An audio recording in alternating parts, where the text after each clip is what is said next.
En manchette ce soir, rebondissement dans la demande d'action collective contre Glencore. Les demandeurs exigent que le recours collectif soit élargi. Cependant, le groupe ne convient pas à la demande qu'on a faite parce qu'il y a des gens qui se retrouvent exclus. Une première bordée de neige et des conditions difficiles sur la route. Et des organismes régionaux veulent une hausse des seuils d'immigration. Si on n'a pas de capacité en lien avec l'immigration internationale, c'est clair que pour l'Abitibi-Témiscamingue, ça va être excessivement difficile.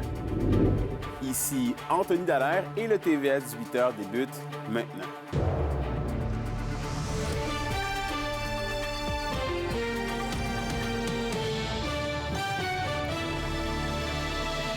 Bon début de soirée et merci d'être parmi nous. On débute le bulletin dans le dossier de la fonderie Horn. Nouveau rebondissement dans cette action collective contre Glencore et Québec. Les demandeurs portent en appel une partie de l'autorisation et Roxane, ils veulent élargir la portée du recours collectif. Exactement, Anthony. Là, les représentants de l'action collective, là, Julie Fortier et Miguel Charlebois, veulent que cette déclaration devant la Cour de Québec, de Cour d'appel de Québec, à ce qu'une partie de la population de Rouyn-Noranda qui ont quitté la ville avant 2020 soit réintégrée à l'action collective. L'appel veut donc réintégrer toutes les personnes qui ont été exposées entre 1991 et octobre 2020 à toutes les émissions contaminants toxiques ou cancérigènes de la fonderie Horn. Il y a quelques semaines, le juge qui a autorisé l'action collective ne les incluait pas. L'avocate au dossier souhaite que le plus grand nombre de personnes puissent recourir au recours collectif. Même chose pour le mouvement citoyen Mère au front de Rouyn-Noranda. On les écoute. Donc, à ce moment-là, on voudrait modifier le groupe, la définition du groupe, pour qu'on puisse englober tous les gens qui faisaient partie de la demande initiale. Puis on souhaite qu'ils soient réintégrés à l'action collective parce que le préjudice, en fait, moral, n'est pas lié au lieu de résidence actuelle. Il est lié au fait d'avoir été exposé pendant une période, puis il est lié à la prise de conscience d'avoir été exposé à des contaminants, puis à des risques à la santé. Bon, une fois que ça s'est dit, Roxane, avec cette demande d'appel, on est encore très loin de dénouement.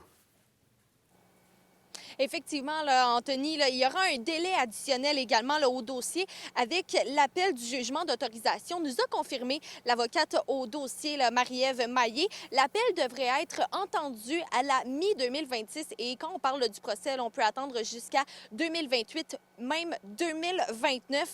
Et mentionnons également que le gouvernement du Québec et Glencore Canada peuvent eux aussi faire part d'une demande d'appel, mais ils ont jusqu'à lundi prochain pour le faire. Il va y avoir un délai supplémentaire puisqu'on va maintenant passer par l'étape d'un appel du jugement d'autorisation. Mais bon, on est conscient de ce délai-là et on a bien mesuré les conséquences pour les membres, mais en même temps, on estimait qu'il était important de réintégrer les gens qui avaient été exclus dans le groupe. Donc, c'est un peu un compromis qu'on fait dans la situation pour essayer d'avoir le plus de gens impactés dans notre action collective. Puis, effectivement, la justice est lente, elle n'est pas connue pour aller vite, puis ben, un appel, ça ajoute effectivement un délai. Et de son côté, Glencore Canada n'a pas voulu nous accorder d'entrevue, nous disant qu'aucun commentaire ne peut être formulé puisque le dossier est présentement en procédure judiciaire. Donc, un autre dossier qu'on va suivre de près. Merci beaucoup, Roxane. Et vous l'avez sans doute bien remarqué aujourd'hui, Dame Nature nous a laissé sa première bonne bordée de neige. Il s'agit d'un véritable casse-tête pour les automobilistes qui n'ont pas encore installé leurs pneus d'hiver. Et Olivier Morin nous résume.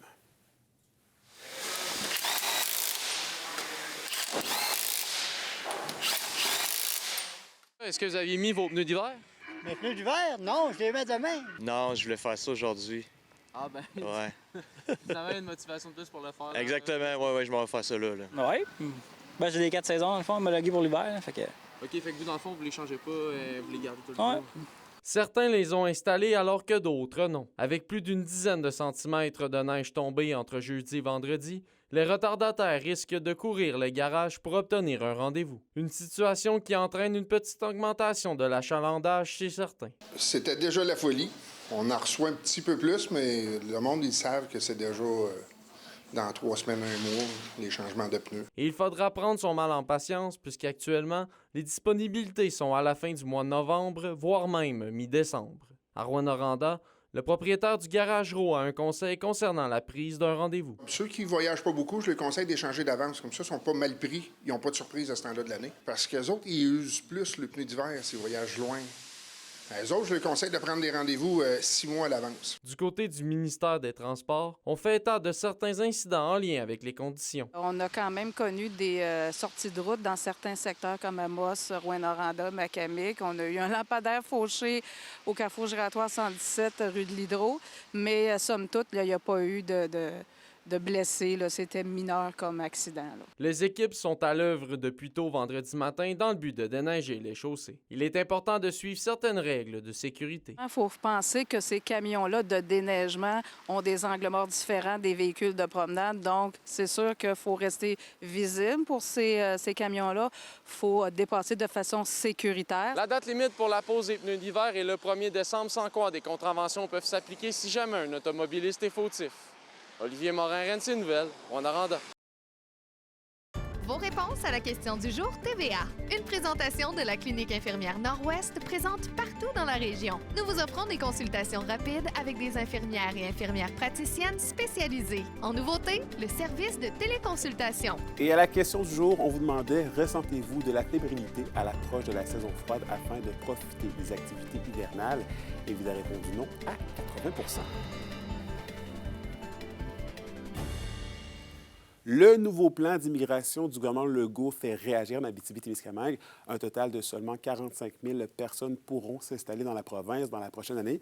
Plusieurs se demandent si cette stratégie suffira à répondre aux besoins criants de main-d'œuvre dans la région. Un reportage de Zachary Desrosiers.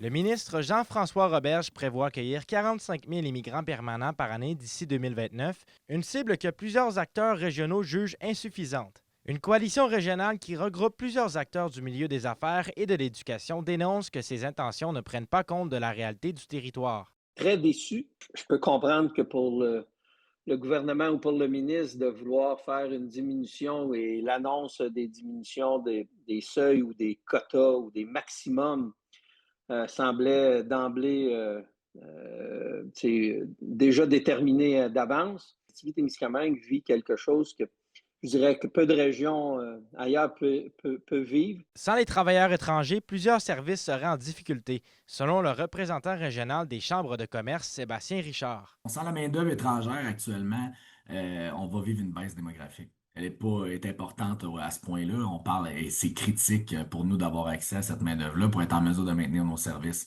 Donc, ce que le gouvernement nous annonce, c'est de nous avoir entendus sur notre besoin d'avoir des travailleurs qualifiés. Mais ce qu'on a vraiment besoin d'avoir, c'est les spécifications. L'apport de l'immigration reste essentiel pour assurer la vitalité économique et sociale de la région, rappelle le président d'Attractivité Abitibi-Témiscamingue, Sylvain Blais. C'est des personnes immigrantes de l'Ukraine, de la Pologne, des autres continents qui sont venus porter main forte pour développer et faire croître les compétences, les connaissances en Abitibi-Témiscamingue. Malgré la baisse projetée de l'an prochain, un bon nombre d'arrivants étrangers feront leur arrivée et la coalition espère que la région aura sa part du gâteau. 43 à 47 000, chacune des régions du Québec va se battre pour aller les chercher parce qu'on n'est pas les seuls à avoir des déficits de main-d'œuvre qualifiée. Donc, en Abitibi-Témiscamingue, on a une capacité à aider énormément le Trésor québécois avec notre PIB qui est fort ici actuellement. Donc, de notre côté, ce qu'on souhaite voir, c'est un gouvernement qui nous donne des solutions, des moyens pour nous aider à être attractifs, puis les aider à offrir des emplois de qualité aux nouveaux arrivants. Une rencontre régionale est prévue dans un peu plus d'une semaine, le 17 novembre, à Rouyn-Noranda, pour envoyer un message fort au gouvernement Legault. Zachary Desrosiers, RNC Nouvelles, à Val-d'Or. Et parlons politique municipale maintenant. C'est aujourd'hui qu'a eu lieu la sermentation administrative du nouveau conseil municipal à Val-d'Or, à commencer par Serge Allard, qui a remporté la mairie dimanche dernier. 4 nouveaux conseillers municipaux font aussi leur arrivée, alors que 3 autres élus se voyaient reconduits à leur poste, dont la conseillère sortante de Fatima Pincainville, Valérie Dufour. La Ville tiendra une cérémonie officielle lors de la première séance du conseil le 17 novembre prochain. L'indice boursier minier au TVA Nouvelle 18h est une présentation de GFM Groupe Financier. Dirigeants d'entreprises et particuliers, fiez-vous aux experts de GFM pour vos placements, assurance de personnes et assurance collective. Car pour vous, ils vont au-delà de la finance. Salut, on est la famille Leblanc. On est en Abitibi. Pour le Festival Trad de Val-d'Or, on vous en parle après la pause.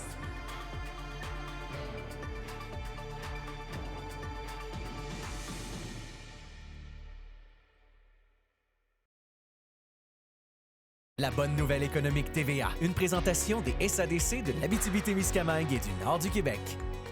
Avec des investissements de plus de 80 millions de dollars, les sociétés d'aide au développement des collectivités ont fait une réelle différence pour près de 3000 entreprises au cours de la dernière année financière, en plus de soutenir 947 projets collectifs. En Abitibi-Témiscamingue et dans le nord du Québec, ce sont plus de 8,5 millions de dollars qui ont été investis auprès de 286 entreprises. Les SADC, partenaires de l'économie de la région.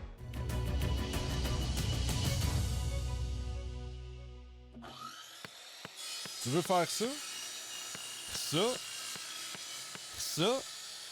On a ce qu'il faut.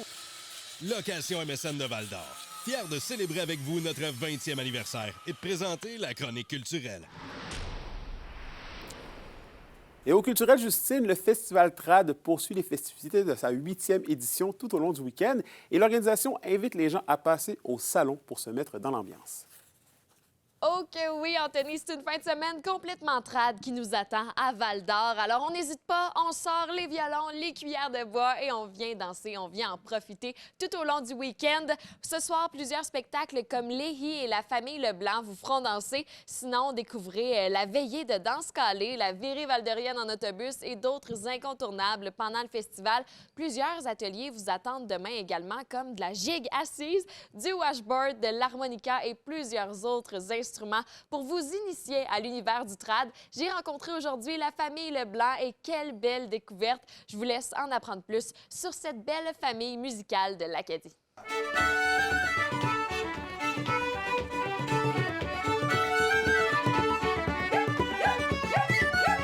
La famille Leblanc, vous êtes au Festival Trad de Val-d'Or en fin de semaine. Qu'est-ce que vous réservez aux festivaliers?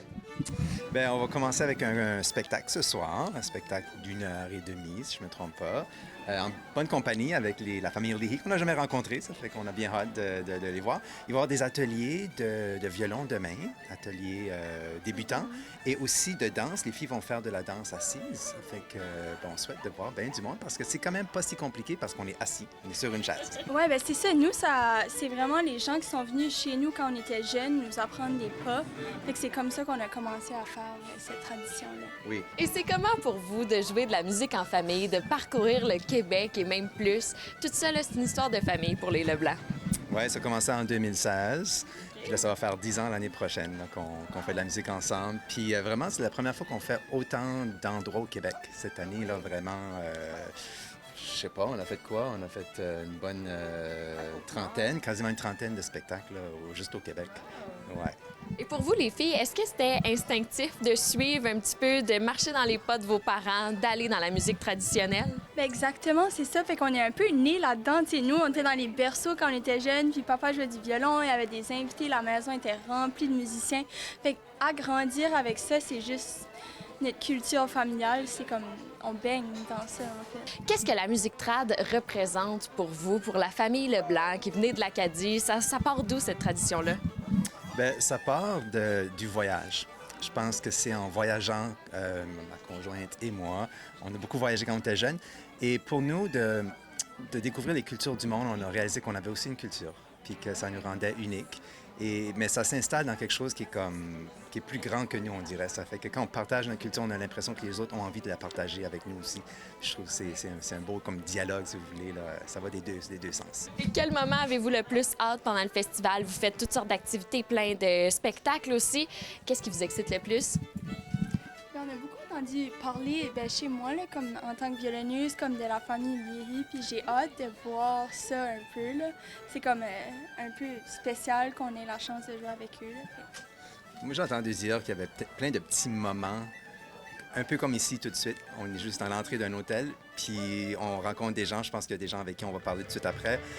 Moi, c'est ça, c'est ces petites rencontres-là. Non, pas tout à fait planifiées, mais un peu. Là, j'ai entendu parler tellement de bonnes choses à propos de ce festival ici. En fait, moi, j'ai toujours hâte de rencontrer des gens. Puis souvent, il y a des gens qui nous suivent, ça fait un petit bout, tout ça. Puis j'espère aussi rencontrer peut-être des jeunes qui jouent la musique. C'est toujours le fun, là, de voir des gens de notre âge ou d'un petit peu plus vieux qui jouent de la musique comme nous autres. Ben oui.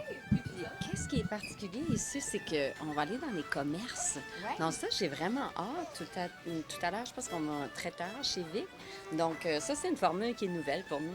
Ça, donc on a bien hâte. Oui! Puis ça, on aime ça, là, parce qu'on a plein d'histoires à raconter, là, nous autres. Moi, c'est vraiment donner des ateliers puis rencontrer les personnes aussi.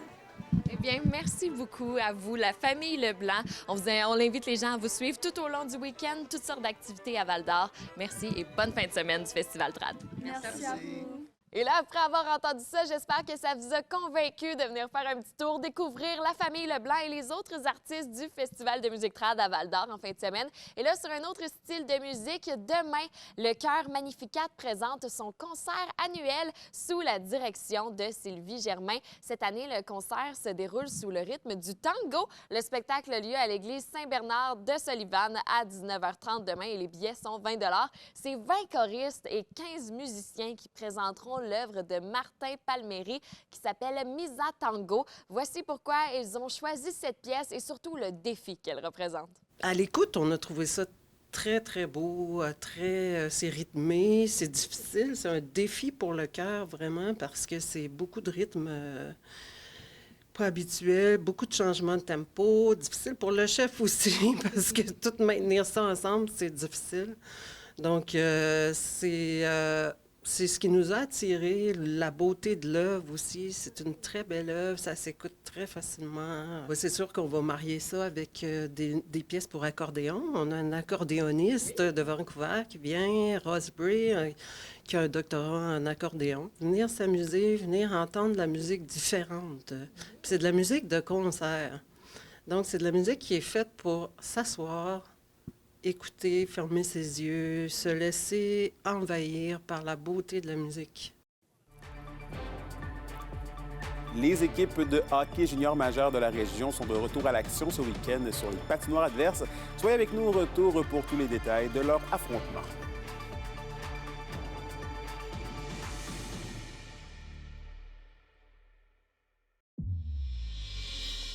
Au sport, les Foreurs tenteront de prendre leur revanche ce soir alors qu'ils retrouveront les Remparts de Québec pour une deuxième fois, en moins de 48 heures.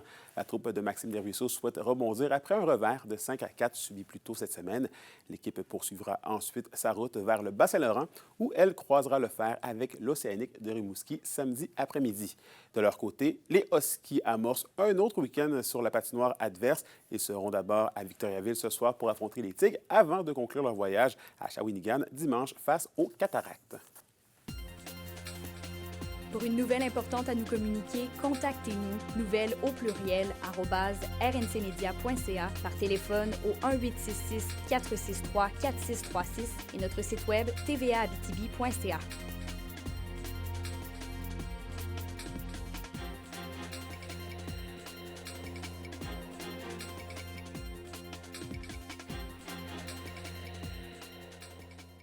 La météo, une présentation de Nikon Auto de la Sarre, la capitale du pick-up. Où vous y trouverez toujours le meilleur choix, toujours le meilleur prix. À la météo, Justine, disons que ceux qui attendaient de la neige ont été servis. Oh oui, Anthony, pour une première vraie neige, on en a eu pas mal. J'ai entendu dire que plusieurs personnes se sont fait prendre ce matin encore sur les pneus d'été. Alors, je pense que c'est une bonne idée de les changer en fin de semaine parce que la neige a fait son arrivée en Abitibi-Témiscamingue. Pour ce soir et cette nuit, du côté de l'Abitibi, eh bien, la neige va cesser au courant de la nuit avec une accumulation de 2 à 4 cm et un minimum de -7. Pour le Témiscamingue, eh bien, c'est un petit peu plus de la pluie qui va cesser au courant de la soirée. Par la suite, on aura un 40 % de probabilité d'averse de neige et un minimum de -6. 6. De bons vents aussi sont attendus en région tout au long de la soirée. Alors, mélangé à la pluie et la neige, ce ne sera pas super beau sur les routes. Alors, faites très attention. Pour demain, en Abitibi, on aura une alternance de soleil et de nuages avec un maximum de -5 et un refroidissement éolien autour de -9 au courant de la journée. Pour le Témiscamingue, ce sera généralement nuageux avec 40 de probabilité d'averse de neige le matin et un maximum de -4 ressenti, -8 en après-midi. Et en aperçu pour dimanche, une alternance de soleil et de nuages avec un maximum de -5. Profitez bien de toute cette belle neige-là qui va rester avec nous ce week-end. Oui, merci beaucoup, Justine. Et merci à vous à la maison d'avoir été avec nous ce soir. N'oubliez pas qu'on est sur YouTube et XTV Abitibi-Témiscamingue. Vous allez voir ou même revoir les reportages de nos collègues. Sur ce, je vous souhaite de passer une belle soirée. On se retrouve lundi pour la suite des choses. D'ici là, prenez soin de vous.